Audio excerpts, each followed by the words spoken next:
Get in the know. Non-stop Vikings talk. It's Purple Daily on Score North and ScoreNorth.com.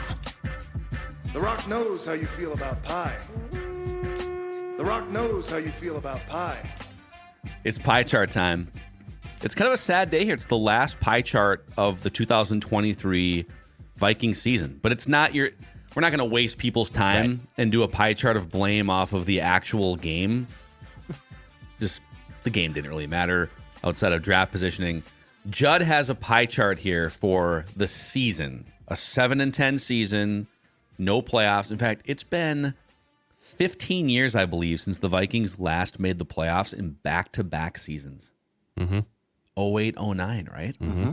That is correct. And before that, is it 99, 2000? Yes. Yeah. So Correct. they've only made the playoffs back-to-back years. Yeah. Once in like a quarter of a century? Yeah, well, and just start with when the Wilfs bought the team in 2005 then. So they've done it once with the Wilfs. And that's the funny thing. A quick aside before we get into this bonus episode here, Judd's pie chart. I know this will shock you guys. I was debating with Spirit on Twitter last night with some people about the direction of the franchise, and I think I mentioned this on Ventline too.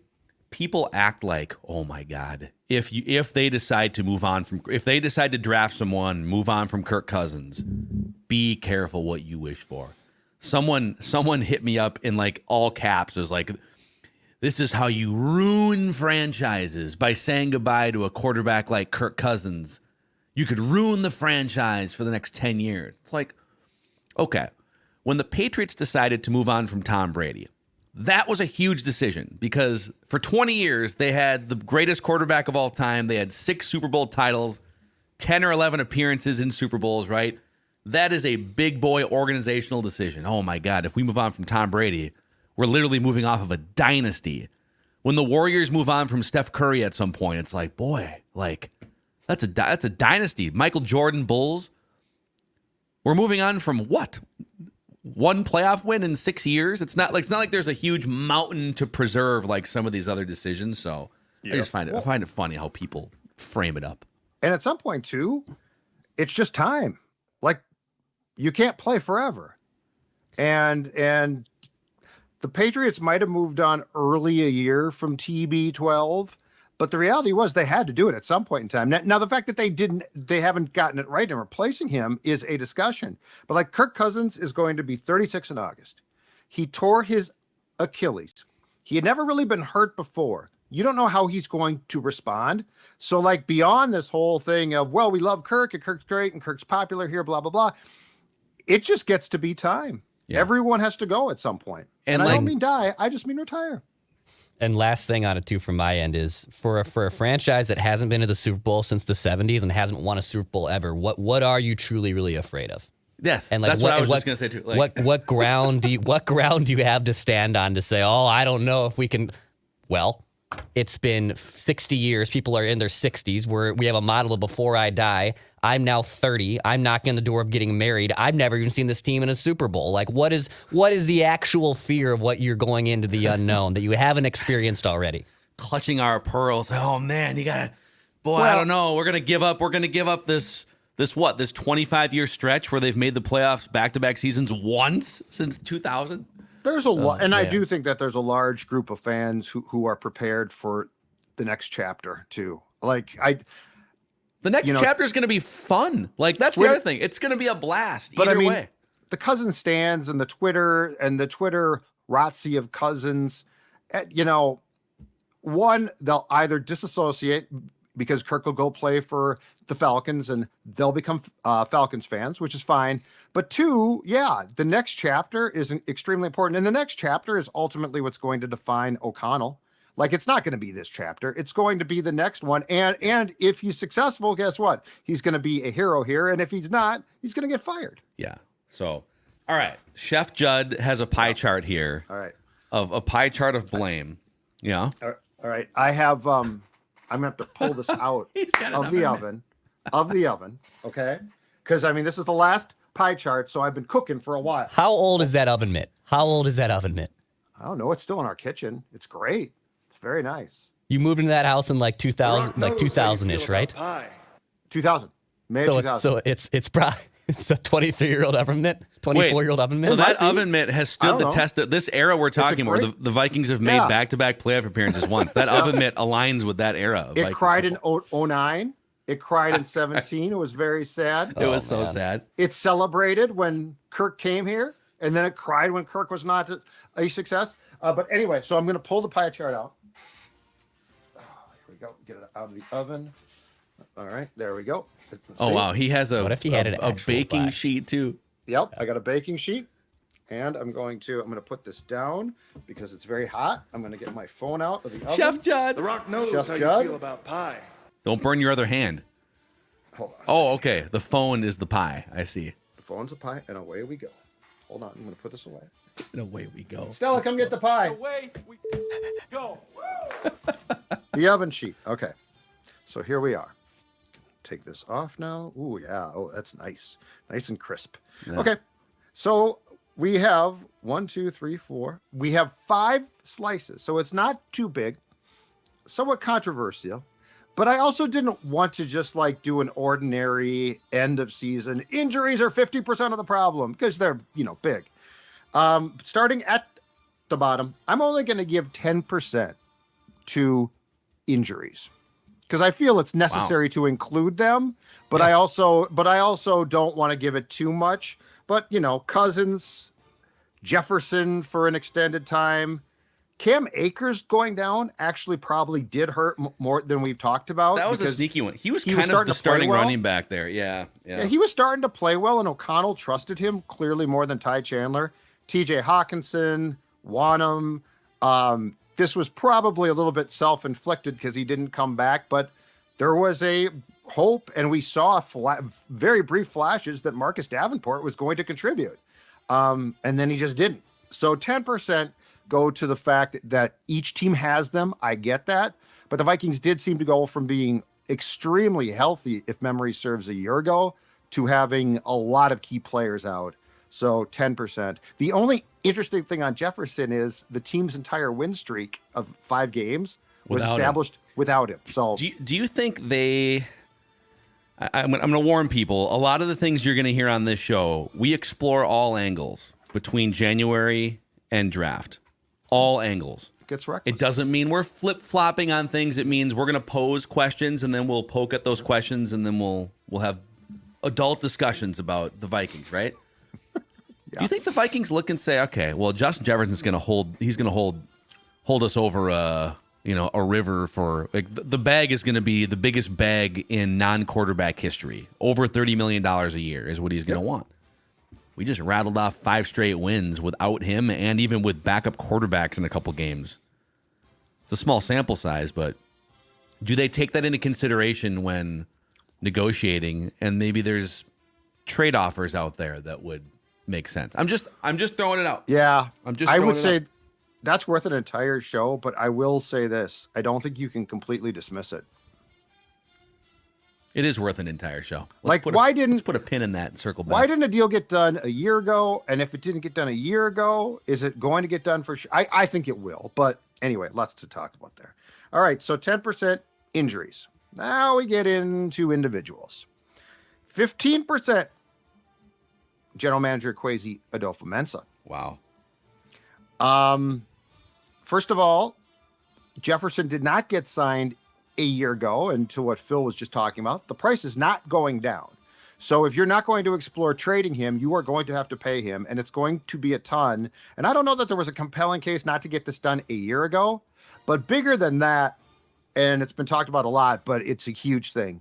Bigger than that is the fact that the complete boondoggle that the 2022 draft became bit you in the ass. Mm-hmm. Like, it bit you in the ass. Andrew Booth, almost unplayable. Are you kidding me? What, second round pick? He played like 150 snaps all year.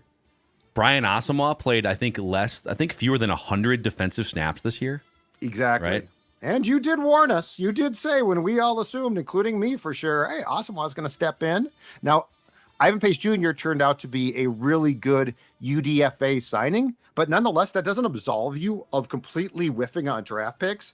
And then, the elephant in the room is Brian Flores probably came to this show and said, do any of you three guys play safety? Because I'm always looking for extra safeties. I always want an extra safety. Let's do the safety dance. And Lewisine couldn't get on the field. Yeah.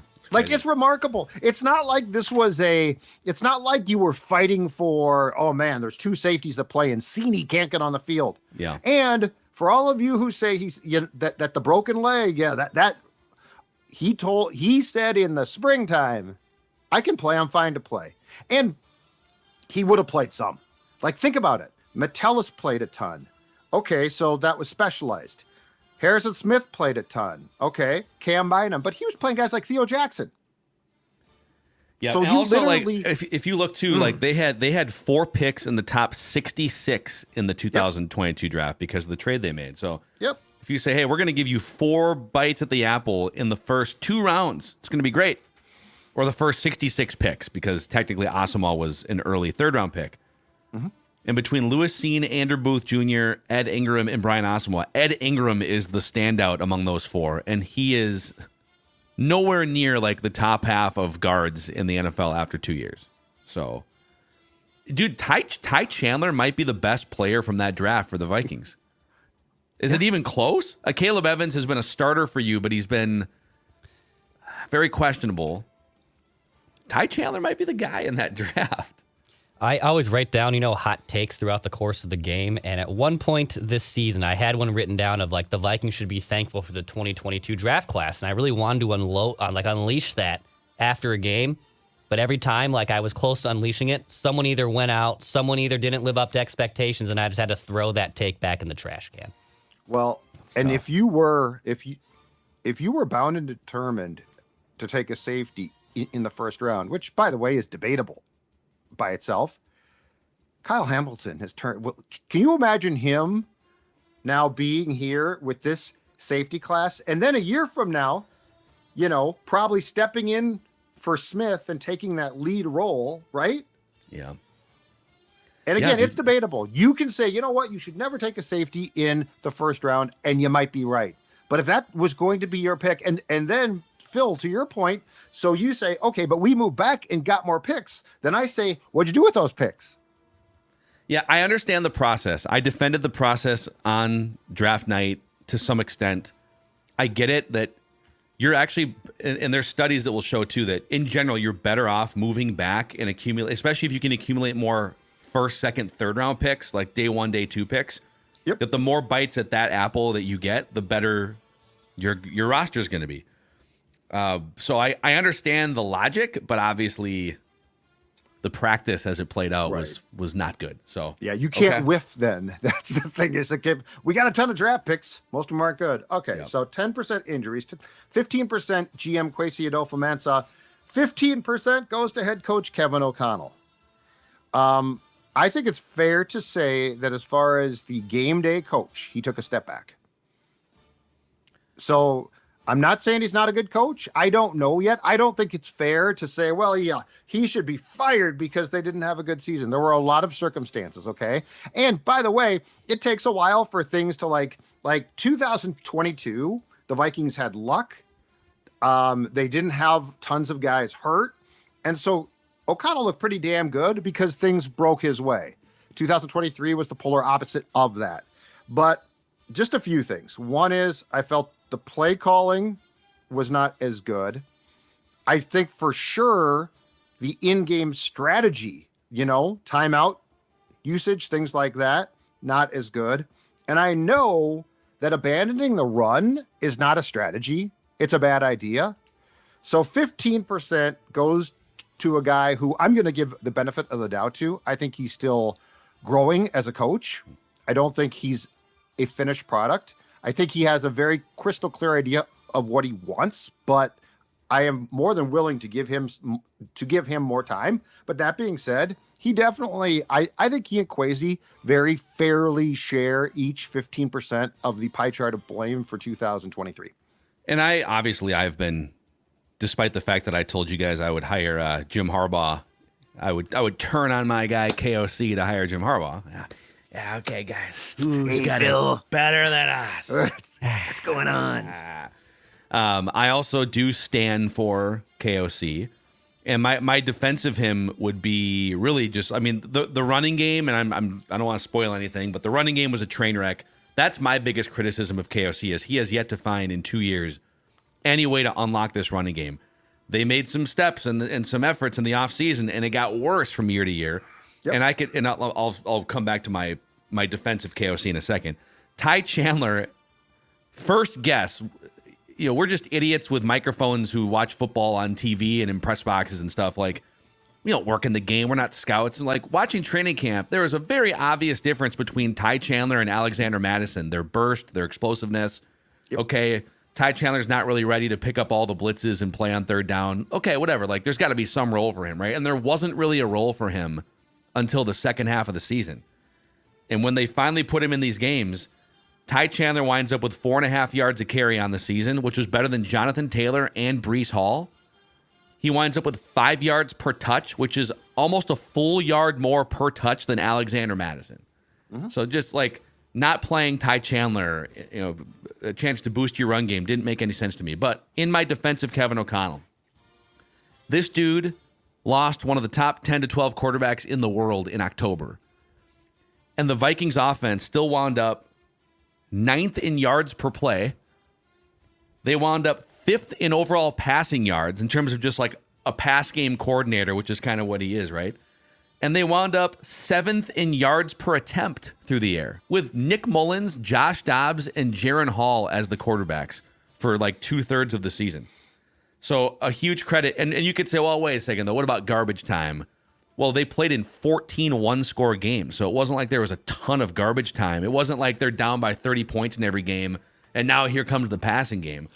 So I think there's some good signs here that he can clearly take non-starting caliber quarterbacks and still have a top 5 to top 8 passing game in the NFL. What happens if you get him a Drake May or a Jaden Daniels? We know what he looks like with Kirk Cousins. They can move the ball.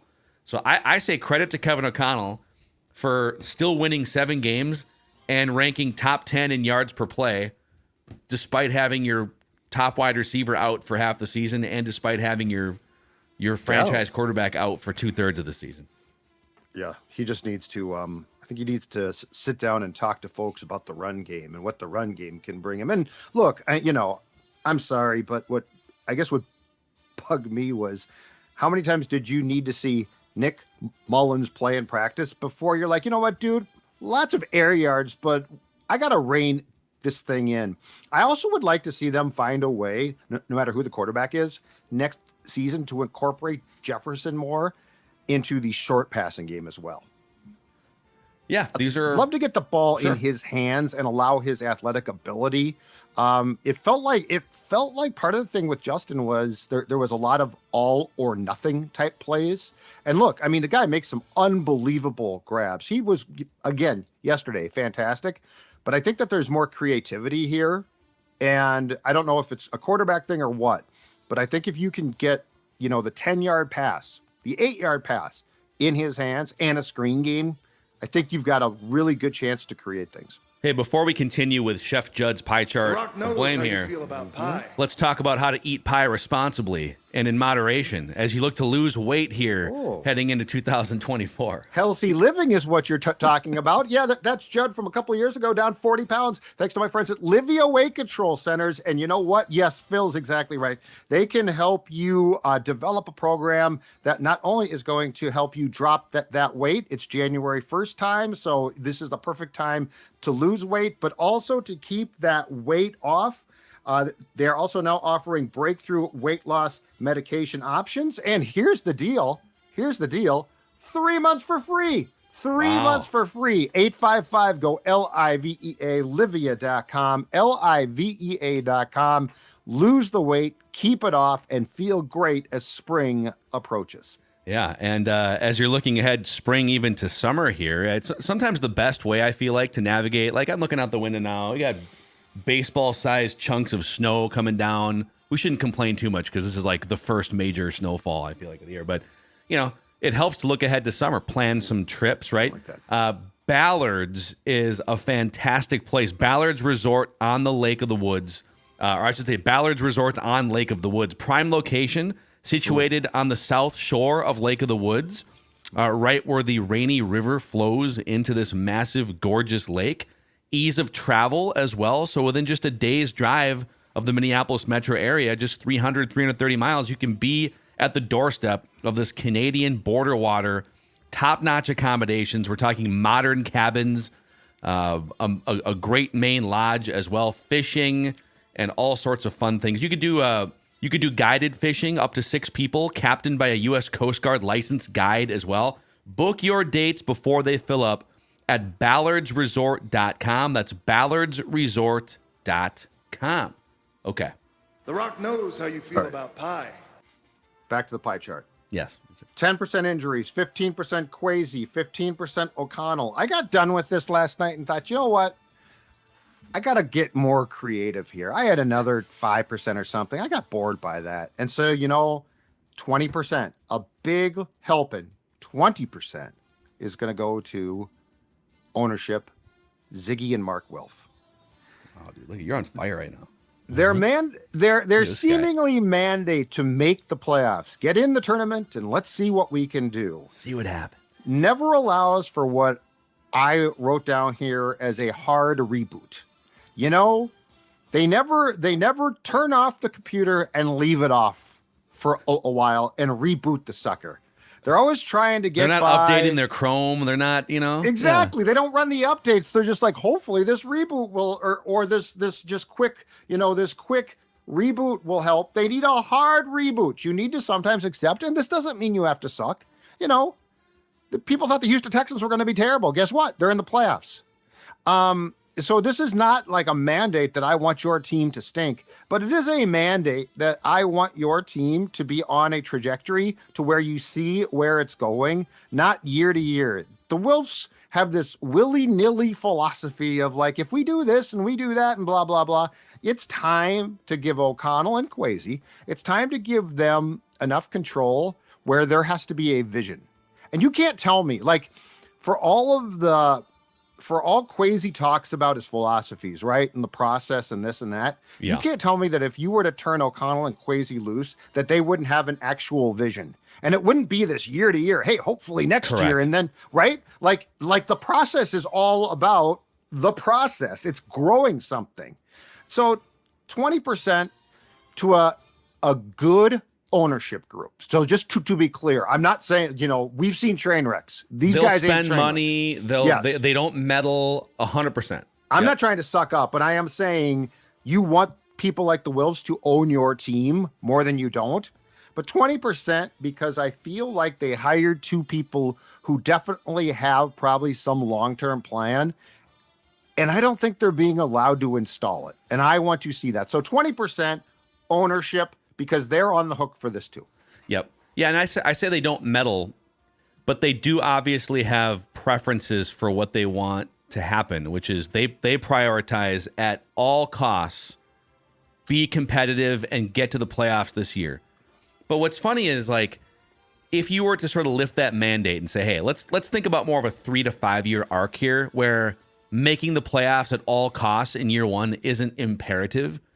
It would free the front office up to say, you know what, a guy like Harrison Smith, he eats up like I think it's like 9% of the overall cap, $20 million going into next year. He's even talking about how he didn't say he was going to retire, but he's telling, reporters after the game, he's just not quite sure anymore if he's having fun doing this. Yeah. I'm not telling you, but you'll know. Yeah. But it would free you up to make harder decisions as opposed to, okay, yes. So boy, in order to win 9 games this year, we probably need Harrison Smith to do that. So instead of just saying goodbye to the whole $20 million chunk and like getting him off the books for future years, let's just like negotiate a pay cut with him where we save like $4 million or something. Like it's these little decisions that they probably do help you get closer to 9 wins in any individual year. But are they helping you over a 3 to 5 year window be one of the best actual teams in the NFL contending at a high level? No, just if you move on from Harrison Smith and you decide to sort of take a deep breath and not mandate that we have to win 9 games, does it guarantee that you're going to win a Super Bowl in 3 years? No, and that's the scary part. There are no guarantees. You could take a deep breath, take a step back, do the reboot thing, and be awful for like 2 or 3 years. But I tend to trust the Wilfs have enough of a track record. And the Vikings, even before the Wilfs got here, have enough of a track record where this franchise bounces back from a garbage year. They will figure it out. So, yeah, this sort of like operating in fear of, oh my God, but what if we... No, the only thing left to accomplish, Wilfs, is winning a Super Bowl. So your decision should be geared toward a 3 to 5 year Super Bowl window as opposed to, okay, how can we get Kirk back and then like, okay, get 9 wins, 10 wins and see what happens. Right. Well, and Justin might not be happy. Okay, we'll deal with that at that time. Yeah. And he'll be fine. He'll be fine. So 20% ownership, that leaves a heaping, hunky, very hot piping slice of pie. 40% for a 7-9 season. I'm lumping it all together into one thing. The reason why the Vikings aren't in the playoffs, the reason why the Vikings didn't win 10 games probably, 40% turnovers. Yeah. That to me is the story. Like, we could talk about injuries, we could talk about Kirk going down, we can talk about the run game, which I do think was ignored, but here is the story of 2023, gentlemen. The Vikings had 34 turnovers, which was second most in the league going into last night.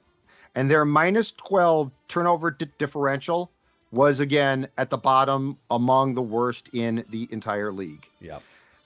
They couldn't hang on to the football for the first portion of the season. They actually cleaned that up. The fumbles got cleaned up. Unfortunately, the interceptions then took over. They had 19 picks thrown. Nick Mullins, 2 yesterday. Nick Mullins had 8. Josh Dobbs had 5. Dude, he had 8 and he barely played. I know. Jared like Hall 3 had games. 1. Kirk Cousins had 5. Here, to your point, Nick Mullins had 8 picks thrown in 148 attempts. Cousins had 5 picks thrown in 311. Dobbs had 5 thrown in 151 attempts. Yeah. 34 turnovers. And you want to get rid of Cousins. Is a recipe. It's the recipe for a pie chart of blame for a 7-9 season. Boy, the visual audience is knows getting how you a feel show about here. Chef Judd is done cooking. Yes, that is for the audio audience. He's holding a baking sheet with his 25, maybe 30-year-old I love baking that oven glove. mitt. I love that oven mitt. You even undersold it a little bit because even though they are second to the Browns in total turnovers, the Browns have 37, the Vikings have 34. In terms of percentages of drives that end in a turnover, the Vikings by a landslide. They must have just. So I'm guessing. What's the math on that? The Vikings had fewer drives than the Browns, I guess. The Vikings turned the ball over on 18% of their drives this year. The next closest was the Browns at 16%. If you go to the bottom, there's teams like the Texans, for instance, with a rookie quarterback, only turned the ball over on 7% of their drives. Steelers were 7.5%. And then you got a bunch of other teams at like 8%. And yesterday it was kind of funny because Nick Mullins is out there. He's like learning how to ride a bike. All right, we're going to get back on the bike here, okay? We're going to put our helmet on here. And he's like, 350 yards, 360, 2 touchdowns, no picks. Look, I'm doing it. I'm doing it. I'm riding the bike. Look at me, Mom. Bam, telephone pole. Bam, semi-truck. Yes. Oh, my Look, God, yes. Look, Mom, I'm riding the bike. Boom. Wow. Watch it. Bang. Just instantly, you couldn't even finish the sentence. Oh, like the announcers are on the broadcast. They're like, oh, this is right. Nick Mullins hasn't thrown an interception before they could say all day. Oh, there's a pick. Oh, God. He's taking it back. So you got 10% injuries, 15% to Kwesi, 15% to Kevin O'Connell, 20% to ownership, and 40% to turnovers. Yep. Yeah. 7-9. It's funny because like there's all these things that obviously we can get in the weeds on, Chandler versus Madison or the lack of a running game. And these are huge discussions. Like the running game is a train wreck and it doesn't marry well with the passing game. But at the end of the day, if nothing else changes, And if they, instead of turning the ball over 34 times, turn the ball over 14 times, like the Texans did, just take 20 turnovers off the board, they're probably an 11-win team or more. Well, yeah, I think I went through it. I think during the 1-4 start, if I'm not mistaken, we found like 2 games that they win or 3 for sure. Yeah. Chargers game. Eagles game. Justin Jefferson turned the ball over at the goal line.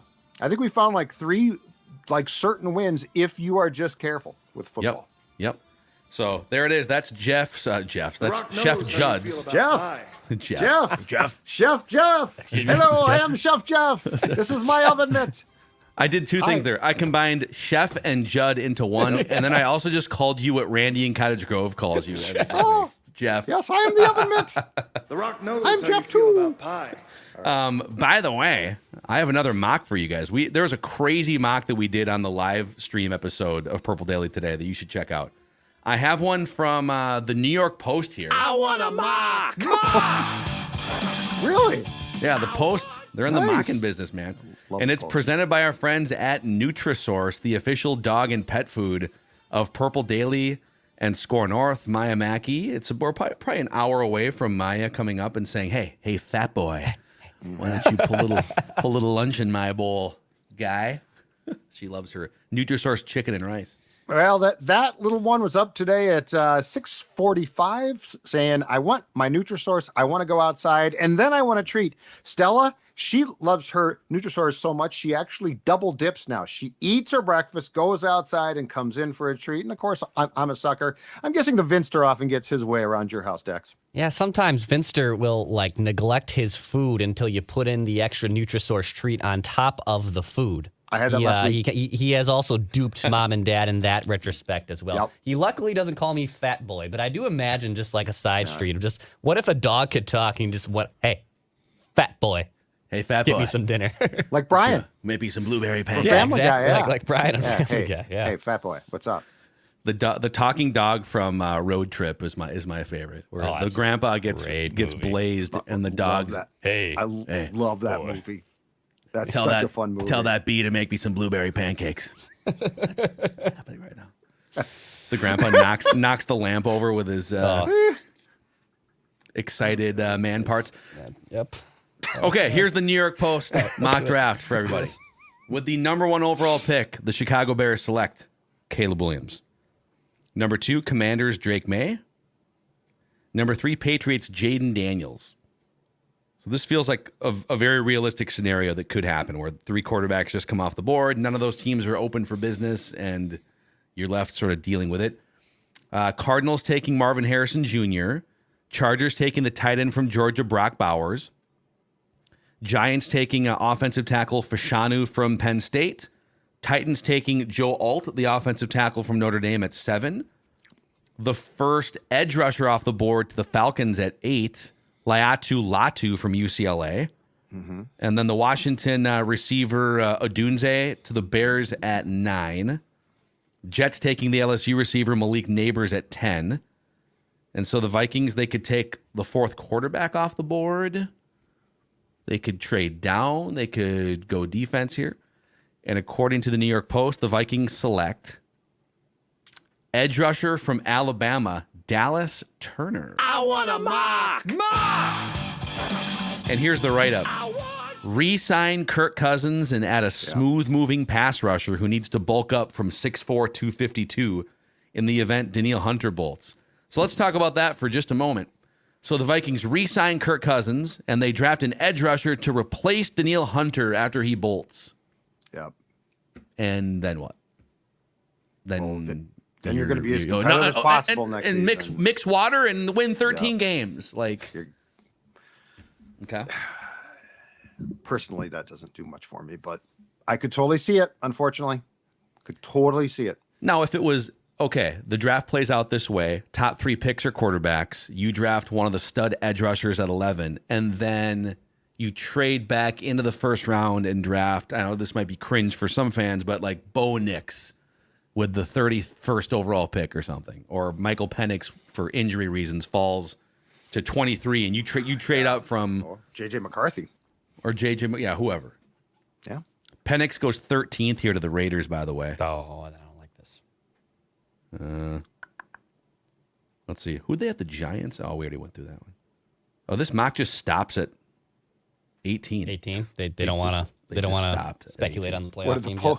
post run out of ink? Printing They press literally stop? like just stopped the mock at 18. Times are tight. So, yeah. It probably is all they could fit in the newspaper. So Post isn't doing so well. We're stopping at 18. oh man. So all right, there you go. There's your mock for the day here. We're stockpiling all these. Chef Judd cooking up a pie chart. And tomorrow we're gonna put our front office hats on for better or worse and start slicing and dicing the Vikings cap situation and looking ahead that way. So stay with us here on a daily basis throughout the off season. A lot of reckless speculation coming your way on Purple Daily Vikings Entertainment.